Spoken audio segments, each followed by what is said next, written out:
Pasintabi po sa mga manonood dahil masela ng mga larawan na inyong makikita. Isang lola ang pinagpapalo ng ilang beses sa ulo gamit ang grinder. Napag-alaman ang sospek ay dating caregiver ng biktima. Si Jim Tejano sa balita.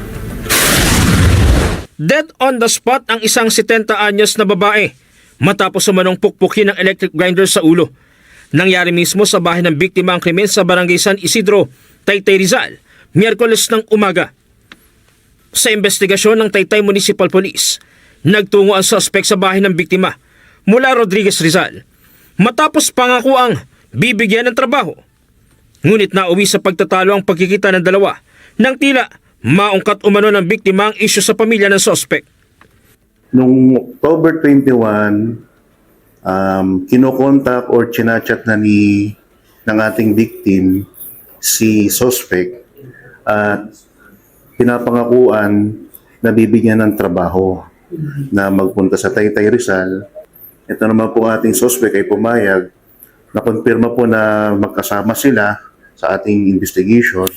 At yung October 21 po ng gabi ay napag-alaman nga po na sila talaga ang magkasama. Hindi bababa sa 8 beses na tama sa ulo ang tinamo ng biktima na siyang naging sanhi ng hemorrhagic shock. Ay nagkaroon po sila ng pagtatalo ng ating biktima na nilalait daw po siya na uwi po ito sa pagtatalo. At base rin po doon sa ating suspect ay yung biktima raw po ang unang nanakit sa kanya. Aminado ang suspect sa nagawang krimen. Isa sa naging dahilan ang pagdepensa matapos siyang makaranas ng panlalait mula sa biktima. Binato po ako ng tasa sa ulo. Yung electric grinder po gusto niya pong ipukpok sa akin ng naagaw. Nung naagaw ko po sa kanya yung grinder, sa kanya ko po naipukpok. Wala na rin po ako sa sarili ko. Kasi daw po yung mga anak ko po ay iba daw po yung tatay. Ganun po, kasi daw po yung asawa ko, mayroong babae, ganun.